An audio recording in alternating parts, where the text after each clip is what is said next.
Hello fellow AGD coders, welcome to another video. Hope you're all doing well. And today we're going to be talking about redefinable keys. And this is not going to be a sort of how-to video, this is just a routine that I've written and I'll show you how to implement it. It's basically a replacement for the control menu command in that it does exactly the same thing as that, but it adds an additional option, as you can see from here, which is press R to redefine. And I'm using as an example here, this is Andy John's latest game called Nixie. It looks like a very fun game. I won't be showing you much of the game so because it's not out yet, but you may get a little sneak preview of the first screen at least. And let's take a look then. So here, as you can see, we've got the normal menu options here, which is keyboard Kempston Sinclair. And then in addition, we've also got the option to press R to redefine.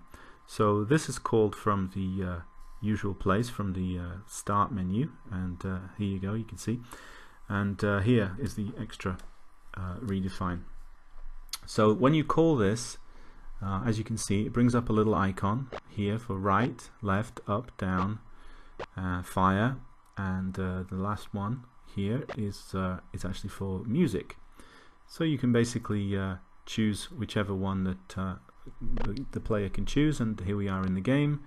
And as you can see, you'll just have to take my word for it, those keys are working exactly as they should. So yeah, it's quite useful really, very simple and straightforward, and quite easy to implement, and I'll show you how to do it now.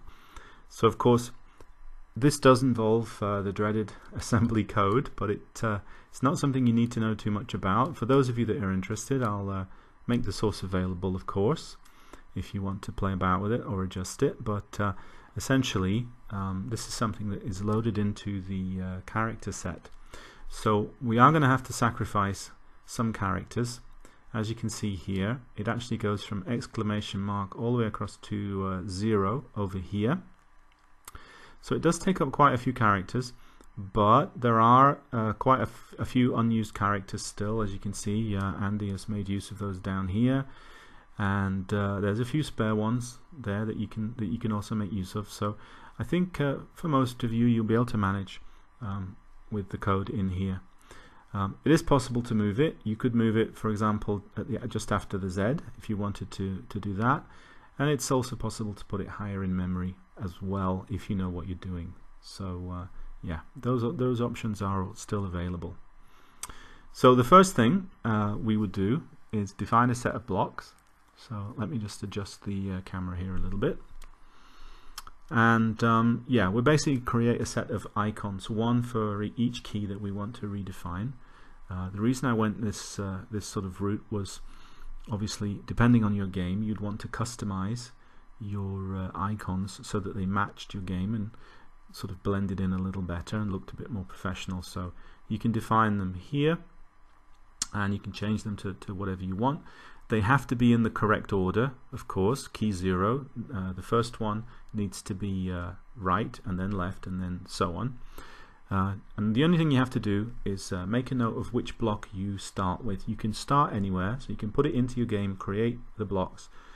Just make a note there. As you saw, I had number 117 for my first block. So we then go into the menu for intro and menu option, and as you can see here, we've got the description, Kempston, keyboard, and all of those things for the intro menu. I think just at the top, Andy's got a wait command. I think that's probably for something like the load screen to wait for when you start the game, or possibly for something that I know David Sapphire is going to be working on, adding some music, that kind of thing. So that might be what that's for. Anyway, as you can see here, we make the call, and this works exactly the same way as the control menu. It does update the ticker if you have a ticker running, or if you have sounds or whatever else, it'll update itself. And the only thing we need to do is define a few variables here. So the first one, as you can see, line and column, that tells you where you want the icons to appear. We then have obj there, which is 6, and 6 tells you how many keys that you want to define. So you have to start from 0, but you can define 3, 4, 5, 6, even 7 keys. So if you want to reserve a key, for example 7, then you can do that. Just set it at 6 and it will only define the first 6. What I've done here, as you'll see, is I have changed the position, and when I run it now, you'll see, yep, it's running in a different place. So basically you can set up your control menu and decide exactly where you want to put those icons and what they look like. I wanted it to be flexible like that, and of course it makes use of the existing AGD commands and blocks, so it makes it easy for you to understand and easy to implement. And yeah, it also checks that the user hasn't pressed the same key twice, just like the redefine keys do in the menu in the editor. And as I said, you can also set it so that certain keys are reserved by putting them higher up, say 6 or 7, and then only define up to say number 5. So it depends on the game that you use and how many keys you want to define. It's really that straightforward. Okay, so let's just review one more time. As I said, you go to the intro menu after you've loaded the ASM. I'll provide some full notepad instructions that I've already made, so I'll put those in there as well, and as well as the source and the binary, so you can load it in. So as I said, yeah, so basically when you want, instead of using control menu, you would set your line here and your column here. I'll put that back to what it was, and that will help you to define the position of the icons. Obj there, as you can see, that tells you how many keys, and then 117, that's opt. If I wasn't clear, that is where the block starts, as you can see here. So as I said, an option would be, for example here, if you want to, you can create your own icons so that it sort of ties in with your own game.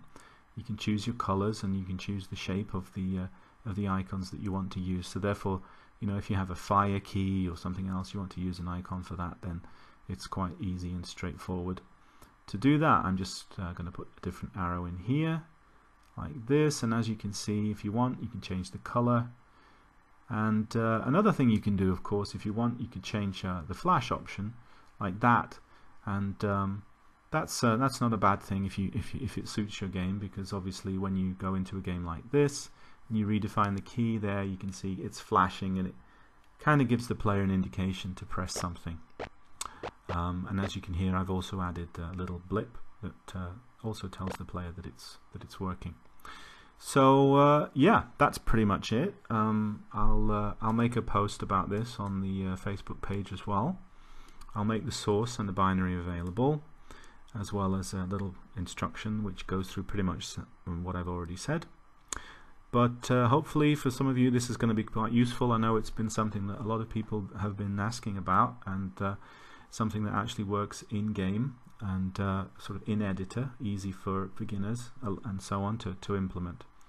So yeah, hope you find it useful, and please don't forget to like and subscribe. It's always helpful for me to know that what I'm doing is being watched.